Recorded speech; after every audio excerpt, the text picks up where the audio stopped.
I'm gonna challenge myself to transform this space into a complete Minecraft world. Will this be a success or a failure? Let's find out, people.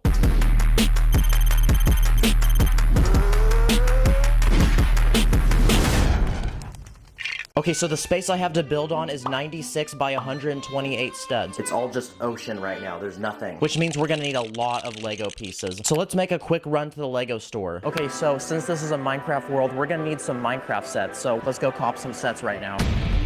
Minecraft right here, boys. We're gonna get this bunny set. Get one of those. This is a $10 one.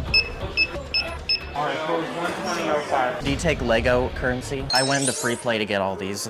I believe you, but of course. Are you sure? Sorry about that. I'll just pay with debit then. Appreciate it. Have a good one. So now we're gonna take this back to the crib and we're gonna go start our Minecraft world. So let's go right now. Okay, so back at the crib, it was time to unbox the sets.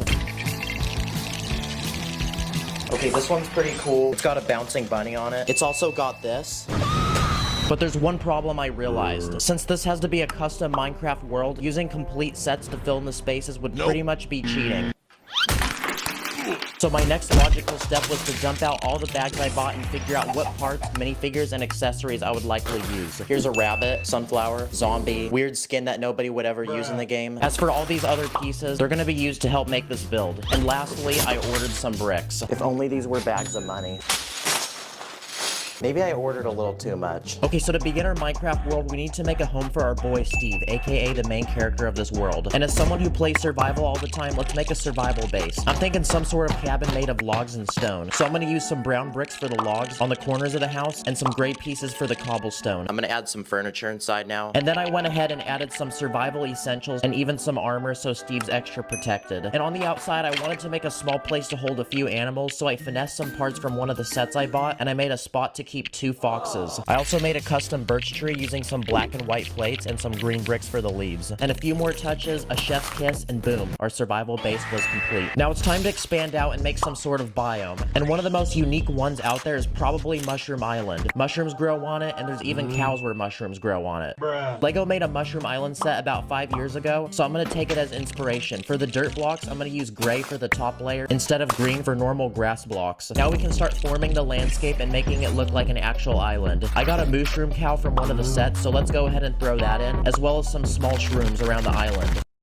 And for the big mushrooms, I'm gonna make a red one and a brown one, kind of like the ones you eat. Now our mushroom island looks fully complete, and Steve has a new biome to explore. Okay, so we built Steve a house and a private island to explore, so life is going well for him. But we're also gonna need a place for him to mine ore and rack up on diamonds so we can be all dripped up in the finest armor. So behind his house, I'm gonna add a cave. In this spot, I'm gonna build a mountain using gray bricks for the rocks, and I'm also gonna leave a hole in the middle for a cave where Steve can mine. But for the ore, I'm gonna make some custom blocks with studs, so I'll throw in some coal, some iron, emeralds, and I know that diamonds don't spawn above ground, but I'm gonna throw some in anyway. On top of the cave, I'm gonna add some soil, but even with that, this rock formation looks as bald as Dwayne Johnson, the Rock himself.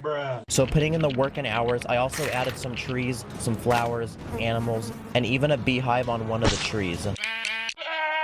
And lastly, I'm gonna fill the inside of this cave with lots of water using some transparent bricks, and I'll even throw some axolotls because those are pretty cute as well. Okay, now let's make another biome. I really like spruce forest, but my favorite of them all is the old growth taiga, which is pretty much like a spruce forest but on steroids. It's way cooler because the trees are super tall and big. The grass in these biomes is slightly different in color, so I'm gonna use some sand green plates. How about we put the taiga in this corner of the map right here? And to make the trees, I'm gonna make them 4 times as thick as my normal trees, and I'm gonna use some dark green bricks for the leaves. And then we can make a second one, slightly different design. In old growth taigas, there's also podzol, which is like uniquely colored grass blocks. So to impersonate those, I'm just gonna use some dark orange plates. I'm also gonna throw in some extra details like some mossy cobblestone, some sweet berries, a wolf, and a fox. And it looks like our old growth taiga is complete. Okay, so I think I've decided I want this part of the world to have cold biomes. So another one we can add is the ice spike biome. Pretty much a biome full of snow and these really tall towers of ice. So to start, I'm gonna make the landscape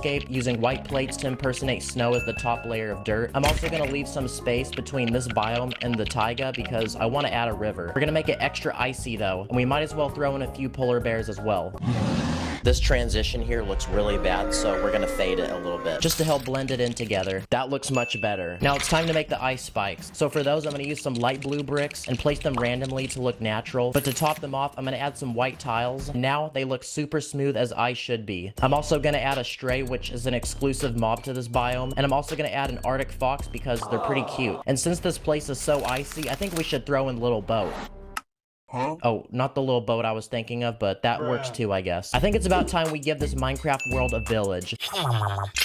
To hurt your brain, here's a block of compressed 8x16 plates that I squished together in a past video. Definitely need some of these. I'm gonna make this a plains village. Because of that, we also need to do some work to blend it in with the ice spikes biome. I want to make an iconic villager house, so I'm gonna use some brown bricks for the log corners and some gray bricks for the cobblestone walls. Now we can finish building up the walls, and then finally, we can add a roof. And now we have a sick crib for our villagers. If I think about it, there's not a sustainable source of food in this world, so I'll add a small farm with some wheat, carrots, potatoes, and I'll even throw in some melons and a pumpkin. We also need a drinking source, so I'll go ahead and add a small fountain. And for the village, I'll throw in some tan tiles for the shoveled dirt. And for some shade, I'll also throw in a couple trees. We can now add our villagers. And since this one's a farmer, I'll give him a hat.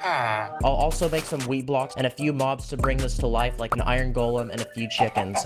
Okay, this is ironic, but what if we included a world inside a world? So I grabbed some black and purple parts to make a nether portal because we're gonna recreate the nether. Let's start with some simple landscaping, which uses dark red bricks for netherrack. Man, that's so tedious. Now it's time to make my favorite thing to find in the nether, which is a nether fortress. So I'm gonna take a ton of these modified bricks that look like actual bricks to build my way up and make this giant pillar. And on top, I'll throw a wither skeleton in, a normal skeleton, and a blaze. This build is looking a little too red for my taste, so to add some variety and color, I'm gonna throw in a warp tree using some blue bricks and plates. And lastly, let's add some lava to make this place extra dangerous looking as it should be, and a few extra mobs like this magma cube that I got from one of the sets I bought, and this thing's pretty satisfying. And voila, our nether world is officially complete. Okay, so now let's go back over to Mushroom Island and start adding stuff near it. Personally, my favorite biome in Minecraft is the jungle. It's a rare biome, and when you run into one, you feel super happy. It's also super lush and it looks pretty. So let's start by forming the landscape and figuring out where this is going to be in our world. We definitely need to make one of the iconic jungle trees, so I'm gonna build a thick pillar of brown bricks for the trunk, and I'm gonna top it off with some green bricks for the leaves. Let's also add some cocoa beans. Now we can start adding some ground level plants to make this really look like a jungle. Sadly, I don't have any Minecraft pandas we can use in this build. I guess this will work.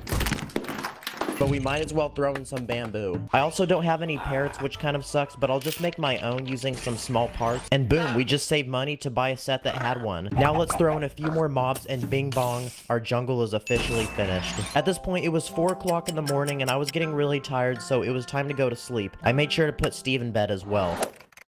I want to add another warm biome to go with the jungle, and an iconic one I can think of off the top of my head is the savanna. It's a biome that looks like Africa. I'm going to use a slightly different color of green to make the grass, but something unique about the savanna is that there's acacia trees, and they pretty much have gray bark. So to build them, I'm going to use some gray bricks. There's loads of grass in this biome as well, so I'm going to throw in an illegal building technique to design it, and it's where you take a tile and sandwich it in between 2 studs. Don't worry though, I'll shortly be switching states and changing my name after this video is published, so the cops don't chase me. We can add a few more final touches like a wandering trader with his 2 llamas and a cow, and bing bong, another biome secured in the bag. Another important thing to make on my list is the mesa biome. It's like the Grand Canyon but in Minecraft. So to design this biome, we're gonna need a ton of unique colors like dark orange, and we're gonna use that for the sand, which will form the landscape of this build. And as we finish that, we can start creating a mound of terracotta using multiple layers of color just to really show the effects of erosion. Lastly, we can throw in some rabbits as well as some dead plants because this biome is pretty hot. And bam, new biome unlocked for Stevie boy. And next to this mesa biome, I also want to add a desert. So I'm going to take a bunch of tan bricks and start laying out some sand because I do want to make space for something super iconic from this biome, which is the desert pyramid. Since we're running out of space, making an accurately scaled one would be a little too big to fit, so instead I'm going to make a smaller version. And to go with that, we can make some custom cactuses, add a few more plants, and 2 villagers. And it looks like our desert is complete. And it looks like we're running out of space, so in this final spot, I'm going to put a swamp. What are you doing in my swamp! What makes swamps unique though is that there's trees with vines growing off of them, so I'm gonna add a few of those to this build. These biomes are also notorious for witch huts, so let's build one using some brown bricks for the wood. And after building this, I did realize I don't actually own a witch minifigure, but since this is a swamp, we can compensate by adding donkey. So in Minecraft, there's always that one kid who cheats by using X-ray and has tons of diamonds. So let's go ahead and make a full-on diamond house. It's super simple. I'm legit just gonna use this one single blue color. Okay, so my boy Sacred actually made a Lego Minecraft world of his own, so I'm gonna go call him right now and see if there's something I could add to this build. Yo, what's good, Poppy? Yo, so I made a Minecraft world, and I need you to hit me up with, like, an idea. What I want you to build are 2 trees burning to the ground as if they were hit with a flint and steel. Let's light this tree on fire. Next, I went onto Instagram to ask y'all what I should add to this Minecraft world, and we had some good responses. The most popular one was Technoblade, so to pay respects to his recent passing, I'm gonna make a statue of him outside of Steve's house. Here's also Steve running from a bunch of angry bees. Someone also suggested a cobblestone generator, so here's one. Also a circle cake just to make you all mad, and a spider cow. Never heard of that before, but I'm assuming I'll just replace the head of the spider with a cow, and wow, that's really cursed looking. Also a creeper walking up behind Steve, and a goat pushing Steve off a cliff. Man, Steve is just getting so tortured in this video. Lastly, someone suggested making a dirt hut, so my only logical thinking was to put it next to the diamond house. I'll also build a giant pillar of sand with a bunch of loot at the bottom to show that Steve attempted the sky base, but miserably fell to his death. Now I